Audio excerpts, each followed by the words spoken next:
As widely expected, North Korea unveiled new missile capabilities during its military parade on October 10th, making the 75th anniversary of the founding of the Korean Workers' Party a very special occasion.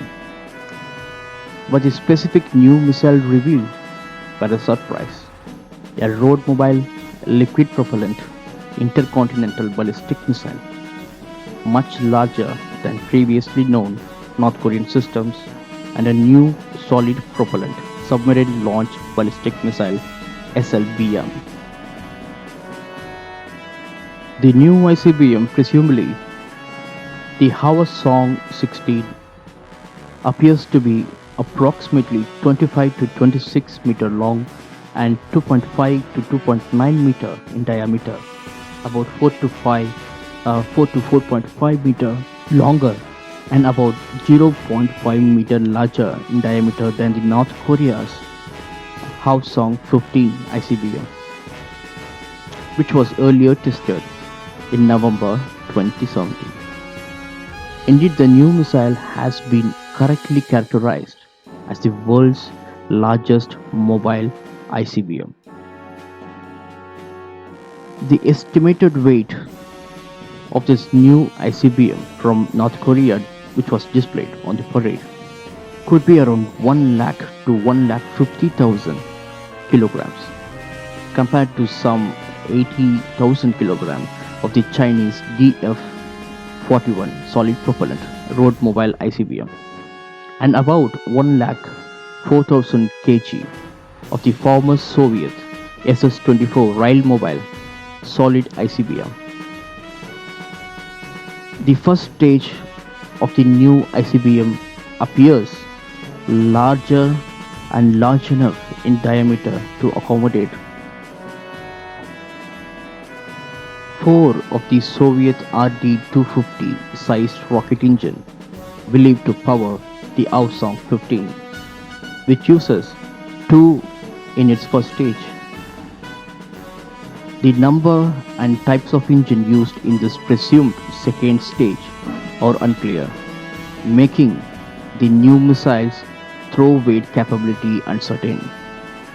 Based on the assumption 4 RD-250 type engine in the first stage, however, we estimate the new missile could in principle deliver 2,000 to 3,500 kg of payload at any point in the continental United States, much greater than the Hwasong 15's assessed 1,000 kg payload capability to the same range. But why could the North Korea's need or want such a big missile, especially since Hwasong 15 could appear to have sufficient range and payload capability and room for improvement to meet North Korea's operational targeting needs, and is much easier to move and conceal? There are two main possibilities which are not mutually exclusive. First, there may be political rationale for producing or parading a new system, and an unexpected super heavy ICBM could be classically the statement of North Korea's technical powers, the robustness of its ability to threaten the United States. Second, there may be operational reason to make such a large missile. North Korea may want to be able to deliver a much larger payload to anywhere in the United States. In terms of larger payloads, the North Korea may be working towards developing multiple independently targetable re-entry vehicles, which is in short called MIRVs. Perhaps the North Korea's current nuclear RVs are larger and heavier than we expect, and also the Hwasong 15 cannot carry enough such RVs along with the size of the post-boost vehicle the North Korea currently can provide to dispense them. Or perhaps the Hwasong 15 can be MIRV but the North Korea want to be able to deliver more MIRVs per booster. It should be noted that North Korea has not demonstrated a militarily useful MIRV's capability, which is technically demanding. For example, it has yet to flight test the PBV, much less the development of MIRV. Given the technical demand of MIRVs, it might instead first deploy not independable, targetable multi-re-entry vehicles like the US, USSR, and UK did. Even in this case, the North Korea might want more payload capability to deploy more or larger MRVs. Another reason for having a bigger payload capability is the desire to carry more heavier decoys to spoof US missile defense that is possible with the Hwasong 15. Alternatively, North Korea may have decided that it wanted to possess or portray the capability to deliver a super heavy single large thermonuclear warhead against the US cities for political or deterrent effect. While this always and is also in nature is similar to Soviet SS-18, Chinese CESS-4 and US Titan II ICBMs were deployed with massive single RVs having up to 9 megaton of yield. Now we will look about the SLBM. As per our understanding, we have not been able to estimate the dimension of the new North Korean SLBM.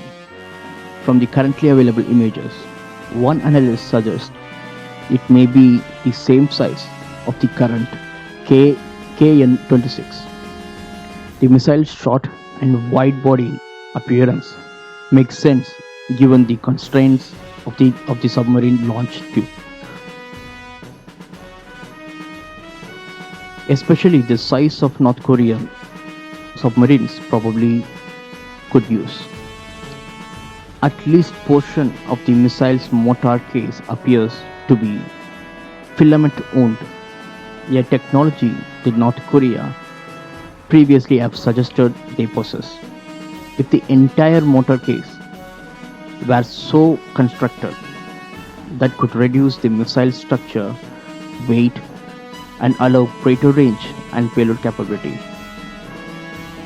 The North Koreans presumably intend for the new SLBM to have greater range than the 1900 km estimated for the most recently tested SLBM.